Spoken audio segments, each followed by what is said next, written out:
BNP স্থায়ী কমিটির সদস্য আমির খসরু মাহমুদ চৌধুরী বলেছেন, বাংলাদেশের অর্থনীতি নিয়ে যে সৃজনশীলতা ছিল তা গেল 17 বছরে ধ্বংস করা হয়েছে।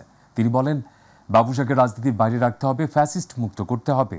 দুপুরে সিলেটের মেহেন্দিবাগ এলাকার জালালাবাদ গ্যাস অডিটোরিয়ামে সিলেট বিজনেস ডায়ালগ অনুষ্ঠানের প্রধান অতিথির বক্তব্যে এসব কথা বলেন আমির খসরু মাহমুদ চৌধুরী। আরও বলেন, আগের মতো রাজনীতি করলে আর হবে না।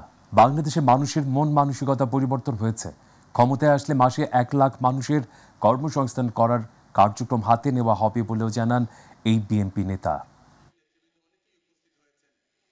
আগামী দিনে আপনি কোনো সংগঠন চালাতে পারবেন না, তারপরে সেটা আপনাদের সিদ্ধান্ত, আপনাদের নেতা কি হবে। এখানে কিন্তু আবার দলীয়করণের কোনো সুযোগ নেই। আমরা আবার ফ্যাসিস্টের মতো ওই সংগঠন দখল করার ব্যবসাতে নামি নাই। আমি কিন্তু পরিষ্কারভাবে বলতে চাই আপনাদের, ফ্যাসিস্টরা যা করেছে ব্যবসায়ী সংগঠন দখল, সেখানে বিএনপি নাই। কিন্তু শিল্প, গৃহায়ন ও গণপূর্ত মন্ত্রণালয়ের উপদেষ্টা আদিলুর রহমান খান বলেছেন, দেশের শিল্প বাণিজ্য বিশ্বমানে উন্নীত করতে বিএসটিআই এর গুরুত্বপূর্ণ ভূমিকা রয়েছে। আজ চট্টগ্রামে Bangladesh standards and testing institution BSTI এর নবনির্মিত বিভাগীয় কার্যালয়ের উদ্বোধনী অনুষ্ঠানে তিনি এসব কথা বলেন। দুপুরে চট্টগ্রামের আগ্রাবাদে নবনির্মিত বিএসটিআই ভবনের উদ্বোধন করেন 24-এর গণ অভ্যুত্থানের শহীদ ফয়সাল আহমেদ শান্তর মা কোহিনুর আক্তার। এর আগে শিল্প মন্ত্রণালয়ের সচিব ওবায়দুর রহমানের সভাপতিত্বে আয়োজিত উদ্বোধনী অনুষ্ঠানে অন্যান্যের মধ্যে আলোচনায় অংশ নেন চট্টগ্রামের জেলা প্রশাসক ফরিদা খানম ও বিএসটিআই এর মহাপরিচালক এস.এম. ফেরদৌস আলম। বন্দর নগরী হিসেবে চট্টগ্রামের পূর্ণ সম্ভাবনা কাজে লাগাতে হলে প্রয়োজন আন্তর্জাতিক মানের অবকাঠামো এবং সেবা। এছাড়াও এই ভবন থেকে প্রদত্ত সেবা বন্দর এলাকায় আমদানি রপ্তানি প্রক্রিয়াকে গতিশীল করবে, পণ্যের দ্রুত মান নিয়ন্ত্রণ পরীক্ষা বন্দরের কার্যক্রমকে আরও দক্ষ করে তুলবে, যা বাণিজ্যিক লেনদেনের সময় ও ব্যয় কমাতে সাহায্য করবে। এদিকে অন্তর্বর্তী সরকারের মৎস্য প্রাণী সম্পদ মন্ত্রণালয়ের উপদেষ্টা ফরিদা আক্তার বলেছেন, যেসব জেলায় চর, ডিপচর এলাকা রয়েছে এবং যেসব অঞ্চলে প্রচুর গবাদি গোখাদ্য বা ঘাস রয়েছে, সেখানে পশু স্বাস্থ্য উন্নয়ন ও মাংস বৃদ্ধির জন্য গুটি রোগ নির্মূলের টিকা কার্যক্রম পরিচালিত হবে। এর মাধ্যমে দেশের মাংসের চাহিদা মেটানো ও ভবিষ্যতে বিদেশে রপ্তানি করাও সরকারের লক্ষ্য। দুপুরে মানিকগঞ্জ সদর উপজেলার জয়নগর স্কুল মাঠে জেলা প্রাণী সম্পদ অধিদপ্তরের আয়োজনে টিকা কার্যক্রমের আনুষ্ঠানিক উদ্বোধন শেষে কথা বলেন তিনি। ছাগলগুলোকে পরিষ্কার রাখতে হবে। এই যে আমি সুন্দরভাবে যদি যত্ন নিয়ে পালি, তাহলে মানুষের বাচ্চাও যেমন যত্ন নিলে, ঠিকমতো গোসল করালে, ঠিকমতো রাখলে অসুস্থ কম হবে, তেমনি গবাদি পশু অসুস্থ কম হবে।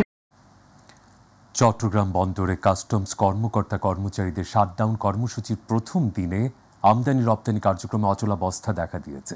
আজ সকাল 6টা থেকে শুরু হওয়া কর্মসূচির ফলে পণ্য খালাস ও শুল্কায়ন কার্যক্রম প্রায় বন্ধ রয়েছে। শুধু আগেই অনুমোদিত জাহাজগুলো থেকে কন্টেইনার উঠানো নামানোর কাজ চালু রয়েছে, তবে নতুন জাহাজে নিবন্ধন না হওয়ায় সেগুলো জেটিতে ভিড়তে পারছে না। কাস্টমস ছাড়া বন্দর কার্যক্রম পরিচালনা সম্ভব না হওয়ায় চট্টগ্রাম বন্দর কার্যত অচল হওয়ার পথে। শিপিং কোম্পানি সংশ্লিষ্টরা বলছেন, এই শাটডাউন আমদানি রপ্তানিতে ভয়াবহ সংকট সৃষ্টি করবে। রাজস্ব খাতে সংস্কার ও এনবিআর চেয়ারম্যান অপসারণের দাবিতে এই কর্মসূচি শুরু হয়েছে সারা দেশে।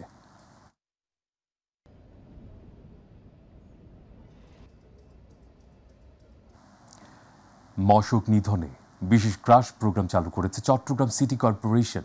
ডেঙ্গু চিকুনগুনিয়ার প্রাদুর্ভাব বাড়তে থাকায় এই বিশেষ পদক্ষেপ নিয়েছে সংস্থাটি। এতে 80 জনের একটি দল পর্যায়ক্রমে পুরো নগরীতে মশক নিধনের কাজ করবে।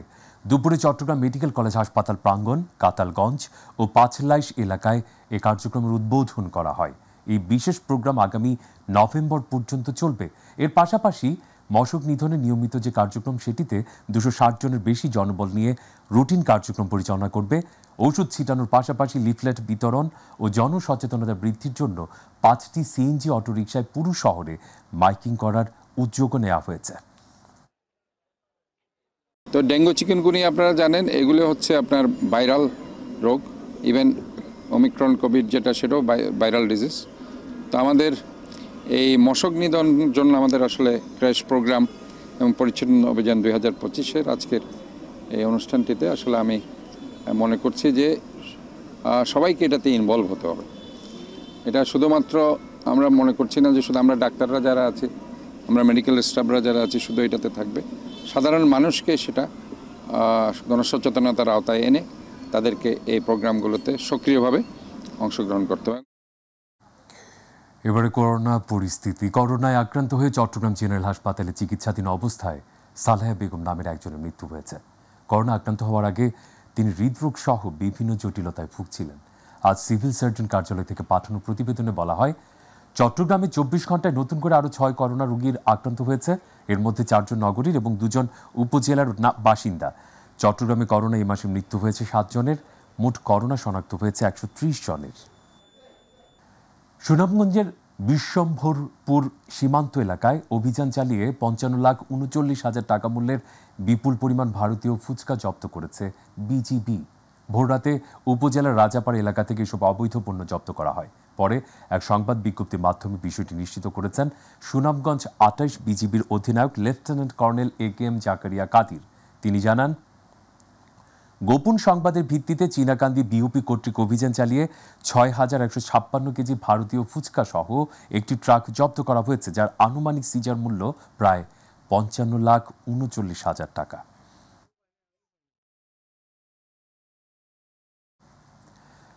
নারায়ণগঞ্জের রূপগঞ্জ পূর্বাচল এলাকায় 70 লাখ টাকা মুক্তিপণ দাবি করে এক ব্যবসায়ীকে অপহরণের ঘটনায় 6 জনকে গ্রেপ্তার করেছে পুলিশ। ভুক্তভোগীর পরিবার জানায়, গত শুক্রবার পূর্বাচলের যুবদল নেতা রাসেল মিয়ার নেতৃত্বে 8 থেকে 10 জন যুবক রাশিদের পূর্বাচল অফিসে ঢুকে জোরপূর্বক তুলে নিয়ে যায়। পরে তার পরিবারের কাছে 70 লাখ টাকা মুক্তিপণ দাবি করে অপহরণকারীরা।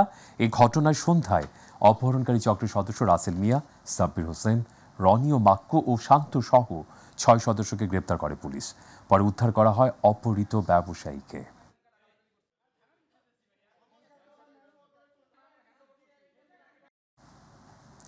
গাজীপুরের সদর উপজেলার মণিপুর এলাকায় সংরক্ষিত বনভূমিতে জবরদখল করে গড়ে তোলা 2 শতাধিক অবৈধ বসতবাড়ি ও স্থাপনা উচ্ছেদে যৌথ অভিযান পরিচালনা করেছে প্রশাসন। সকালে উপজেলার মণিপুর, নয়াপাড়া, বেগমপুর, বিকেবাড়ি এবং বিটের ডগরি গ্রামের বনভূমিতে এই অভিযান পরিচালনা করা হয়। এ সময় গাজীপুর সদর রেঞ্জ কর্মকর্তা জুয়েল রানা বলেন, গত 5ই অগস্টের গণ অভ্যুত্থানের পরপরই গাজীপুর সদর রেঞ্জের অধীনে সংরক্ষিত বনাঞ্চল বনভূমি জবরদখল করে অসংখ্য অবৈধ বসতবাড়ি ও স্থাপনা নির্মাণ করা হয়। এতে সংরক্ষিত বনাঞ্চলের বিশাল অংশ বেদখল হয়ে যায়। বনাঞ্চল বনভূমি রক্ষায় সংশ্লিষ্ট মন্ত্রণালয়ের নির্দেশনায় গত 5ই অগস্টের পর বনাঞ্চলের বনভূমি জবরদখল করে গড়ে তোলা অবৈধ বসতবাড়ি চিহ্নিত করে উচ্ছেদ করা হয়।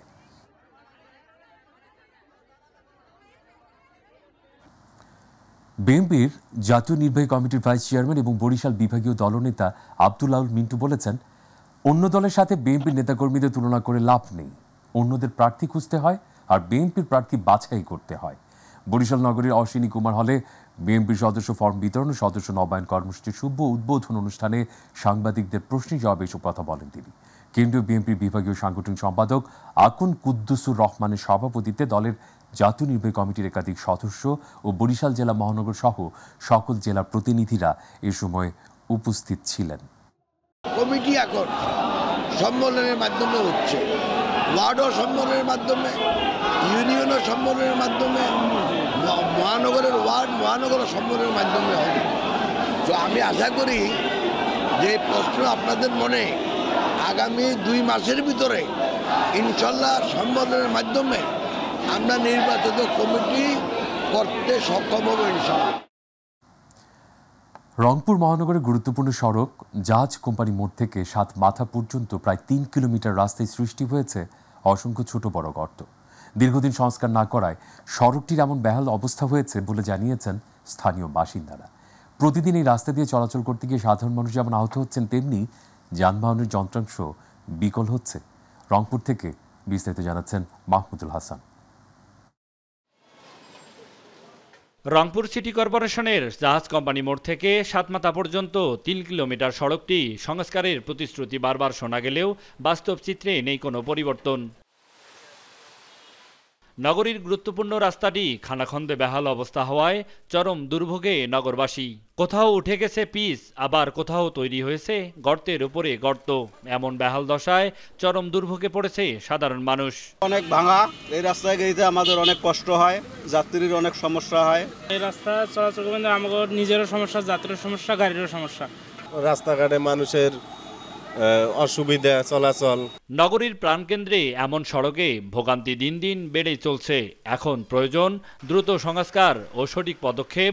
নগরবাসীর জন্য হবে স্বস্তির। এই রাস্তার যে অবস্থা, রংপুর শহরের অবহেলা, এই অবস্থার এই রাস্তার মধ্যেই অবহেলা। এই রাস্তাটা কোনো সময় ঠিক হয় না। এই রোডে অনেক অ্যাক্সিডেন্ট হইতেছে, অনেক মানুষের ক্ষয়ক্ষতি হইতেছে। রোড সংস্কার হওয়ার দরকার, সবার জন্য ভালো হয়। প্রকল্পের জটিলতায় সংস্কার সম্ভব হয়নি, তবে খুব শীঘ্রই রাস্তাটি সংস্কার হবে বলে জানান সিটি কর্পোরেশনের এই কর্মকর্তা। কোনো প্রজেক্টের কোনো কাজ যেন ডুপ্লিকেশন না হয়, যার ফলে এই কাজটা আমরা অন্য কোনো প্রজেক্টের মাধ্যমে করতে পারিনি। নতুনভাবে অন্য আরেকটা প্রকল্পের অন্তর্ভুক্ত করছি আমরা। ওই প্রকল্পের জন্য আমরা অলরেডি প্রস্তাব পাঠিয়ে দিয়েছি। আশা করছি 1 মাসের মধ্যে আমরা অ্যাপ্রুভাল পাবো। জাহাজ কোম্পানি মোড় থেকে রংপুর নগরীর সাতমাতা মোড় পর্যন্ত রাস্তাটি সংস্কারের বারবার প্রতিশ্রুতি শোনা গেলেও কার্যত কোনো পরিবর্তন নেই। বরাদ্দ, টেন্ডার এবং কাজের দোহাই দিয়ে কেটে যায় বছরের পর বছর। নগরবাসীর ভোগান্তি কমাতে দ্রুতই এই রাস্তাটি সংস্কার করবে রংপুর সিটি কর্পোরেশন, এমনটাই প্রত্যাশা নগরবাসীর। মাহমুদুল হাসান, মাই টিভি, রংপুর। দেশের ক্রিকেটকে প্রত্যন্ত অঞ্চলে ছড়িয়ে দিতে বাংলাদেশ ক্রিকেট বোর্ড কাজ শুরু করেছে বলে মন্তব্য করেছেন বোর্ডের প্রেসিডেন্ট আমিনুল ইসলাম বুলবুল। সকালে বাংলাদেশ ক্রিকেট দলের টেস্ট মর্যাদার 25 বছর পূর্তি উপলক্ষে পিসিবি আয়োজিত উৎসবের উদ্বোধনী অনুষ্ঠানে তিনি মন্তব্য করেন। তিনি বলেন, ক্রিকেটের উন্নয়নের জন্য প্রতিটি বিভাগীয় শহরে বিসিবির সকল সুযোগ সুবিধা নিশ্চিত করা হবে। দেশের ক্রিকেটকে বিশ্বসেরা করতে সকলের সহযোগিতা কামনা করেন তিনি। বিসিবি প্রেসিডেন্টের উপদেষ্টা আবিদ হোসেন সামির সঞ্চালনায় উদ্বোধনী অনুষ্ঠানে বক্তৃতা করেন রংপুর জেলা ক্রীড়া সংস্থার সভাপতি, জেলা প্রশাসক মোহাম্মদ রবিউল ফয়সাল, ক্রিকেটার নাসির হোসেন সহ অন্যরা। যে রংপুরের টিম ঢাকা থেকে বসেও করে দেবে, চিটাগাংয়ের টিম ঢাকা থেকে বসে করে দেবে।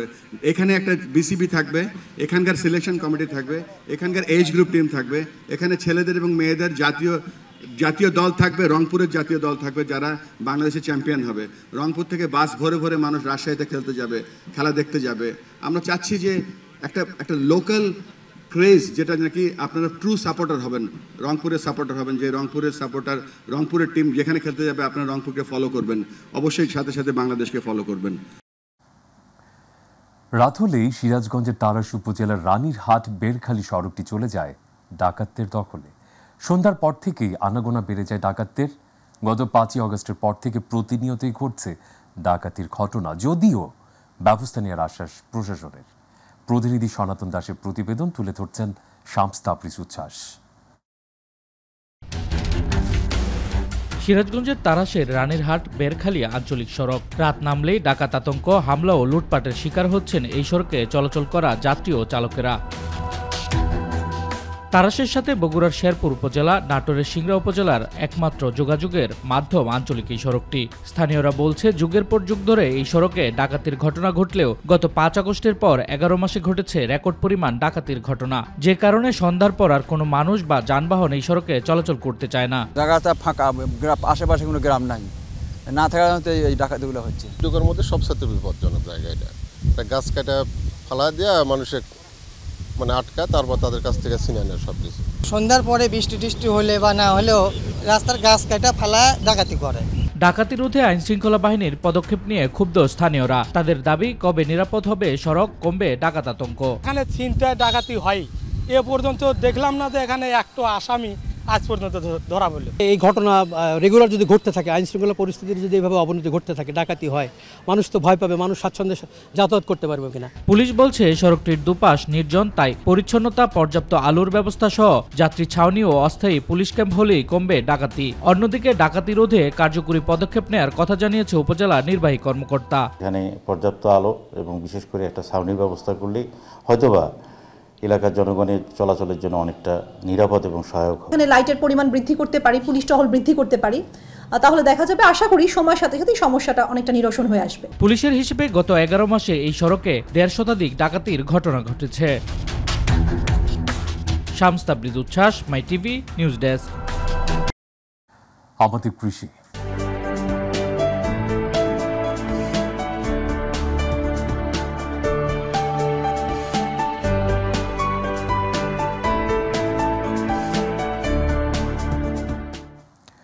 ব্রাহ্মণবাড়িয়ার আখাউড়ায় কৃষি সম্প্রসারণ অধিদপ্তরের উদ্যোগে কৃষকদের নিয়ে কৃষি বিভাগের এক পার্টনার কংগ্রেস শীর্ষক সেমিনার অনুষ্ঠিত হয়েছে। সকালে উদ্ভিদ নিরোগ কেন্দ্রের হলরুমে সেমিনার অনুষ্ঠিত হয়। কৃষি সম্প্রসারণ অধিদপ্তরের অতিরিক্ত পরিচালক আজিজুর রহমানের সভাপতিত্বে অনুষ্ঠিত পার্টনার কংগ্রেসের প্রধান অতিথি ছিলেন কৃষি সম্প্রসারণ অধিদপ্তরের খামারবাড়ি ঢাকা পরিচালক প্রশাসন ও অর্থ উইং হাবিবুল্লাহ। স্বাগত বক্তব্য রাখেন উপজেলা কৃষি অফিসার তানিয়া তাবাসসুম। বিশেষ অতিথি হিসেবে বক্তব্য রাখেন উপপরিচালক কৃষি সম্প্রসারণ অধিদপ্তর ব্রাহ্মণবাড়িয়া ডক্টর মুস্তফা ইমরান হোসেন, আখাউড়া উপজেলা সিনিয়র মৎস্য কর্মকর্তা রৌনক জাহান। গাজীপুরে জাতীয় বিশ্ববিদ্যালয় ক্যাম্পাসে অনুষ্ঠিত হয়েছে ২৭তম সিনেট অধিবেশন। জাতীয় বিশ্ববিদ্যালয়ের উপাচার্য প্রফেসর ডক্টর ASM আমানুল্লাহর সভাপতিত্বে সকালে গাজীপুরে জাতীয় বিশ্ববিদ্যালয়ের মূল ক্যাম্পাসের সিনেট হলে সিনেট অধিবেশন অনুষ্ঠিত হয়েছে। জাতীয় বিশ্ববিদ্যালয়ের treasurer professor doctor ATM Zafrul Azam 2025-26 অর্থ বছরের জন্য 690,17,47,000 বাজেট উপস্থাপন করেন। এই রাজস্ব ব্যয়ের বিপরীতে প্রাক্কলিত রাজস্ব আয় ধরা হয়েছে 565,34,18,000 টাকা। ফলে ঘাটতি থাকছে 124,83,29,000 টাকা। প্রস্তাবিত বাজেটে সর্বোচ্চ 289,03,00,000 টাকা বরাদ্দ রাখা হয়েছে পরীক্ষা পরিচালনা খাতে। গাইবান্ধার সাদুল্লাপুরে দ্বিতীয় শ্রেণীর পরীক্ষার্থী আলফি খাতুনকে ধর্ষণের চেষ্টা মামলায় পুলিশ কর্তৃক আটক এক আসামি ও র্যাবের পৃথক অভিযানে অপর আরেক মামলার আসামি সহ দুজনকে আটক করা হয়েছে। শুক্রবার সাদুল্লাপুর উপজেলার ফরিদপুর ইউনিয়নের নয়নপুর গ্রামে অভিযান চালিয়ে নিজ বাড়ি থেকে শিশু ধর্ষণ চেষ্টা মামলার একমাত্র আসামি আমিনুর আকন্দ নামের প্রতিবেশী ওই দাদাকে আটক করে পুলিশ। অপর আরেক অভিযানে উপজেলার ইদিলপুর ইউনিয়নের তরফ পাহাড়ি গ্রামে পৃথক মামলার অন্য আসামিকে আটক করে র্যাব। বাংলাদেশে যতদিন পর্যন্ত কোরআনের শাসন চালু না হচ্ছে ততদিন জামায়াতের কোনো বিশ্রামের সুযোগ নেই বলে মন্তব্য করেছেন জামায়াতে ইসলামের কেন্দ্রীয় নায়েবে আমির অধ্যাপক মুজিবুর রহমান। সকালে সাভারের পার্বতীনগর এলাকায় একটি কমিউনিটি সেন্টারে ঢাকা জেলা জামায়াতে ইসলামের উদ্যোগে ইউনিয়ন পর্যায়ের ওয়ার্ড সভাপতি ও সাধারণ সম্পাদকদের নিয়ে এক সম্মেলনে যোগ দিয়ে প্রধান অতিথির বক্তব্যে তিনি এই মন্তব্য করেন। এই সময় তিনি আরো বলেন, আওয়ামী লীগ ক্ষমতায় থেকে বিনা বিচারে জামায়াত নেতা কর্মীদের নিধন করেছে, তাদের বিচার এই বাংলার মাটিতে হবে বলেও বলেন তিনি।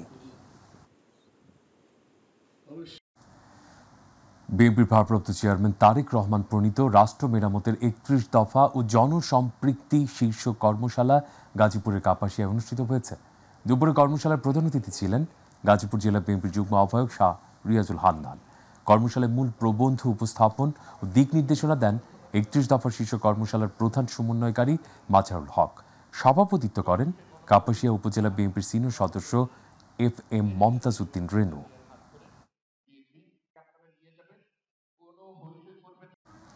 এদিকে বিএনপির ভারপ্রাপ্ত চেয়ারম্যান তারেক রহমান কর্তৃক ঘোষিত রাষ্ট্র কাঠামো মেরামতের 31 দফা বাস্তবায়নের লক্ষ্যে নেত্রকোনায় লিফলেট বিতরণ করা হয়েছে। লিফলেট বিতরণ করেন বিএনপির জাতীয় নির্বাহী কমিটির সদস্য বাংলাদেশ সুপ্রিম কোর্টের আইনজীবী আরিফা জেসমিন নাহিন। দুপুরে শহরের মুক্তারপাড়া থেকে লিফলেট বিতরণ কেন্দ্রীয় শহীদ মিনারের সামনে গিয়ে শেষ হয়। পরে কেন্দ্রীয় বিএনপির নেত্রী আরিফা জেসমিন নাহিন সাংবাদিকদের 31 দফা সম্পর্কে বিস্তারিত তুলে ধরেন।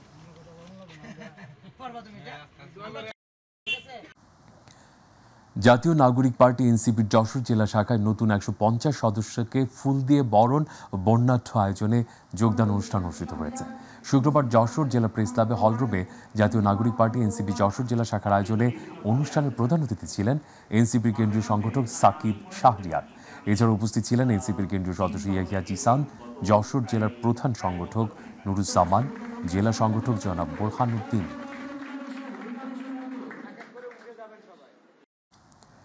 2018 সালে নির্বাচন যারা অনুষ্ঠিত করেছে তাদেরকে চিহ্নিত করে আইনের আওতায় আনার জন্য একটি কমিশন গঠন করার দাবি জানিয়েছেন ঢাকা মহানগর উত্তর বিএনপি সদস্য সচিব মোস্তফা জামান। শুক্রবার বিমানবন্দর থানার কাওলা এলাকায় বিএনপির 31 দফা লিফলেট বিতরণের সময় তিনি দাবি জানান। এই সময় বিমানবন্দর থানার নেতা কর্মীরা উপস্থিত ছিলেন।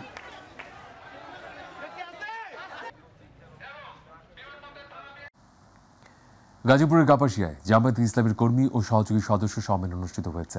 তরগাঁও ইউনিয়নের ঈদগাঁও উচ্চ বিদ্যালয়ের হলরুমে তরগাঁও ইউনিয়ন জামায়াতের সভাপতি মাওলানা শফিউল্লাহ সভাপতিত্বে অনুষ্ঠানের প্রধান অতিথি ছিলেন কেন্দ্রীয় মজলিসে শুরা সদস্য গাজীপুর জেলা জামায়াতের নায়েবে আমির মাওলানা শেফাউল হক। বিশেষ অতিথি ছিলেন কাপাসিয়া উপজেলা জামায়াতের আমির মাওলানা ফরাদ হোসেন মোল্লা, শুরা ও কর্ম পরিষদের সদস্য সাইফুল ইসলাম, কাপাসিয়া প্রেস ক্লাবের সাধারণ সম্পাদক অধ্যাপক শামসুল হুদা লিটন এবং মাওলানা জাকারিয়া। দলগুলি ক্ষমতায় ছিল, তারপর নির্বাচনের প্রতিশ্রুতিতে এরকম কোন ঘোষণাকে তারা আদৌ দিয়েছে যে আমরা ক্ষমতায় গেলে আল্লাহর অনুযায়ী রাষ্ট্র চলবে?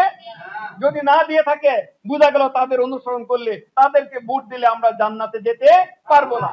আমি মনে করি নামাজ রোজা করাই শুধু ইসলাম। আমি মনে করি না নির্বাচনের সঠিক পাশে ভোট দেওয়া একটা ইসলামিক কাজ, এটা আমি মনে করি না। দিনাজপুরে ফুলবাড়িতে মাদকদ্রব্যের অপব্যবহার, অবৈধ পাচার বিরুদ্ধে আন্তর্জাতিক দিবস উদযাপন উপলক্ষে জনসচেতনতামূলক সভা করা হয়েছে। ফুলবাড়ি 29 বিজিবি ব্যাটালিয়ন সদর অধীনস্থ সীমান্তবর্তী বিওপি সমূহ দায়িত্বপূর্ণ এলাকার জনসাধারণ ও বিদ্যালয়ের শিক্ষার্থীদের নিয়ে মাদকদ্রব্য সেবনে ক্ষতিকর প্রভাব বিষয়ে জনসচেতনতামূলক সভা পরিচালনা করেন ফুলবাড়ি 29 বিজিবির ভারপ্রাপ্ত অধিনায়ক মেজর তানিম হাসান খান। আন্তর্জাতিক মাদক বিরোধী দিবস উদযাপন উপলক্ষে নোয়াখালীর বেগমগঞ্জে মাদক বিরোধী সমাবেশ হয়েছে। ইঞ্জিনিয়ার মোহাম্মদ নূর নবীর সভাপতিত্বে প্রধান অতিথি ছিলেন উপজেলা নির্বাহী কর্মকর্তা আরিফুর রহমান। বিশেষ অতিথি ছিলেন বেগমগঞ্জ সার্কেল অতিরিক্ত পুলিশ সুপার আনুম ইমরান খান, জামায়াতে ইসলামের জেলা শিক্ষা ও সাংস্কৃতিক বিষয়ক সম্পাদক নাসিমুল গনি চৌধুরী মহল। অনুষ্ঠানে প্রধান আলোচক ছিলেন জেলা মাদকদ্রব্য নিয়ন্ত্রণ অধিদপ্তরের সহকারী পরিচালক সুব্রত সরকার শুভ।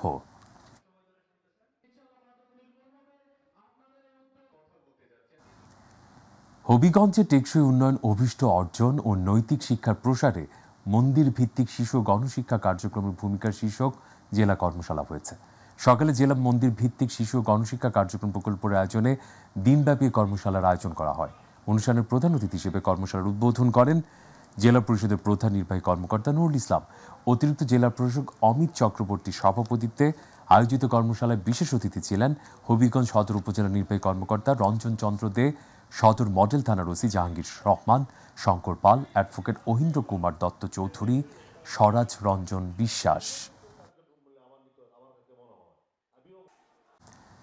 টাঙ্গাইলে ডিপ্লোমা ইঞ্জিনিয়ারদের নিয়ে সেমিনার অনুষ্ঠিত হয়েছে। সকালে টাঙ্গাইল পলিটেকনিক ইনস্টিটিউটের কনফারেন্স রুমে টাঙ্গাইল পলিটেকনিক ইনস্টিটিউটের শিক্ষার্থীদের আয়োজনে এই সেমিনার অনুষ্ঠিত হয়। সেমিনারে টেলিকমিউনিকেশন ডিপার্টমেন্টের চিফ ইন্সট্রাক্টর মাহবুব হোসেনের সভাপতিত্বে লেকচার দেন গ্লোব জনকণ্ঠ শিল্প পরিবারের ম্যানেজার সালাউদ্দিন, ডুয়েটের ছাত্র রাশিদুল ইসলাম সিফাত, তুহিন সরকার, ইউনুস আলী।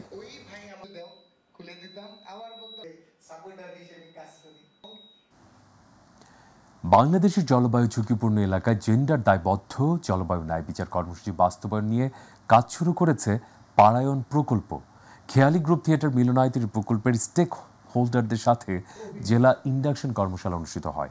বেসরকারি উন্নয়ন সংস্থা অপরাজেয় বাংলাদেশের চন্দ্রদ্বীপ ডেভেলপমেন্ট সোসাইটির উদ্যোগে সভায় প্রধান অতিথি হিসেবে প্রকল্পের আনুষ্ঠানিক উদ্বোধন করেন মহিলা বিষয়ক অধিদপ্তরের উপপরিচালক মেহেরুন নাহার মুন্নি।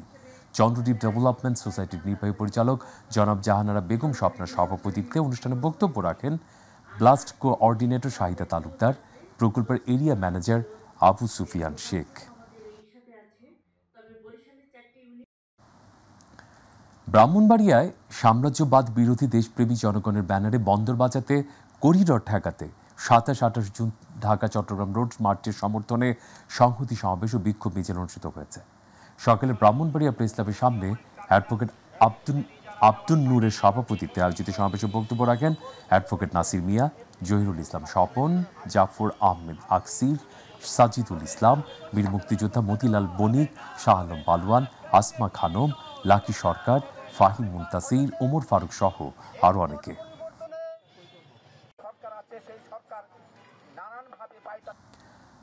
80 ও 90 দশকের জনপ্রিয় ব্যান্ড স্পার্কের 40 বছর পূর্তি উপলক্ষে চট্টগ্রামে Spark band friends and family পুনর্মিলন অনুষ্ঠিত হয়েছে। চকবাজারের অনুষ্ঠানে অংশ নেন ব্যান্ডের বর্তমান ও সাবেক সদস্যরা। কেক কাটেন প্রধান অতিথি Chittagong city mayor doctor Sadat Hossain ও সুরকার নকিব খান। স্পার্ক ব্যান্ডের সিনিয়র ড্রামার জামাল আহমেদ ও মডেল অভিনেতা মুকিত জাকারিয়ার তত্ত্বাবধানে আয়োজিত অনুষ্ঠানে গুণী শিল্পীদের সম্মাননা দেওয়া হয় এবং পরিবেশিত হয় মনোজ্ঞ ব্যান্ড সঙ্গীত।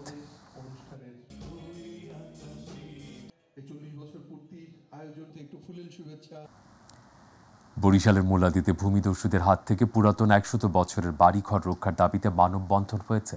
সকালে উপজেলা শফিপুর ইউনিয়নের বোয়ালিয়া গ্রামের বোয়ালিয়া নতুন বাজারে 50টি ভুক্তভোগী পরিবারের 11 একর জমি ভূমিদস্যু আলাউদ্দিন মোল্লা, জাকির সর্দার, লতিফ ব্যাপারী, মালিক মোল্লা ও সোহেল সর্দারের হাত থেকে বাড়িঘর রক্ষার দাবিতে ঘণ্টাব্যাপী মানববন্ধন করেন। এ সময় শাহিন সর্দার, মিজানুর রহমান, হারুন ব্যাপারী, মোশাররফ হাওলাদার সহ আরও অনেকে উপস্থিত ছিলেন।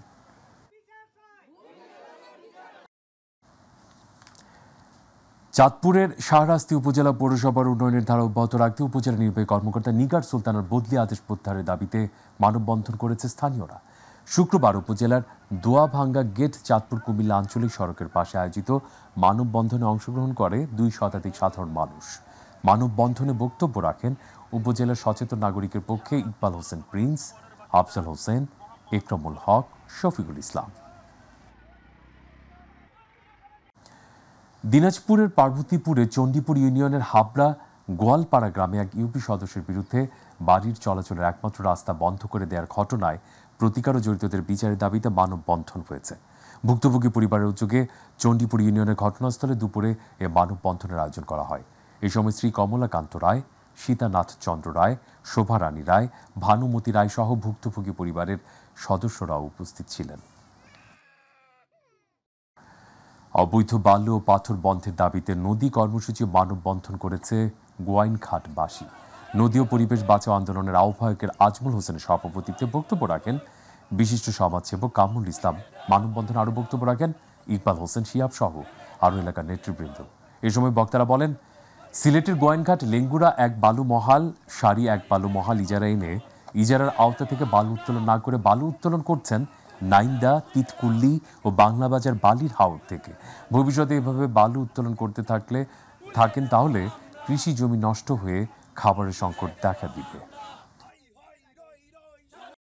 চট্টগ্রামে বর্ণাঢ্য আয়োজন অনুষ্ঠিত হয়েছে সনাতন ধর্মাবলম্বীদের অন্যতম ধর্মীয় উৎসব শ্রী জগন্নাথ দেবের রথযাত্রা। গতকাল প্রবর্তক ইস্কন মন্দির থেকে রথে শোভিত শ্রী জগন্নাথ, বলরাম ও সুভদ্রা দেবীর বিগ্রহ নিয়ে শোভাযাত্রা করে ডিসি হিল ইস্কন মন্দিরের দিকে। হাজারো ভক্তের অংশগ্রহণে ধর্মীয় সঙ্গীত, শঙ্খধ্বনি ও ঢোলের বাদ্যে মুখরিত হয় পুরো এলাকা। নারী পুরুষ শিশু সবাই রথের রশি টেনে অংশ নেন এই পবিত্র যাত্রায়। মহানগর পুলিশ ও স্বেচ্ছাসেবীদের তত্ত্বাবধানে শান্তিপূর্ণভাবে উৎসব সম্পন্ন হয়। ডিসি হিল মন্দির অনুষ্ঠিত হয় বিশেষ প্রার্থনা ও প্রসাদ বিতরণ।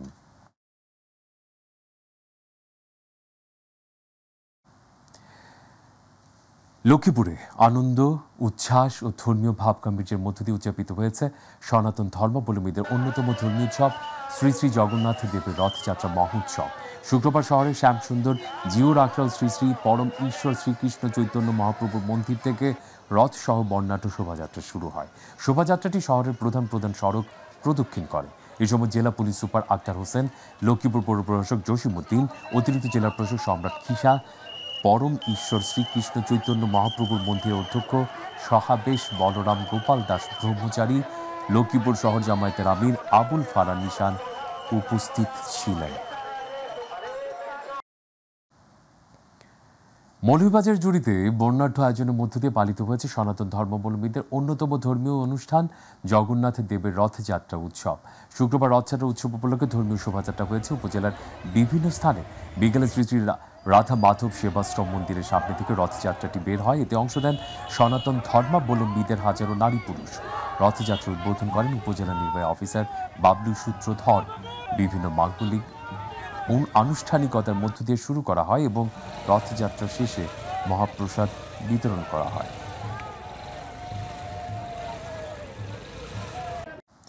অন্যান্য প্রসঙ্গ, সিরাজগঞ্জের চোহালী উপজেলায় ফুটবল টুর্নামেন্ট ফাইনাল খেলা অনুষ্ঠিত হয়েছে। উত্তর খাস কাউলিয়া উড়ন্ত বলাকা সংঘের আয়োজনে জমজমাট ফুটবল টুর্নামেন্টের ফাইনাল খেলা অনুষ্ঠিত হয়। ফাইনাল খেলায় সভাপতিত্ব করেন সাবেক সভাপতি বিপি আনোয়ার হোসেন। প্রধান অতিথি ছিলেন উপজেলা বিএনপির সাবেক সভাপতি জাহিদ মোল্লা এবং খেলার উদ্বোধন করেন আবু বক্কর সিদ্দিক দুলাল।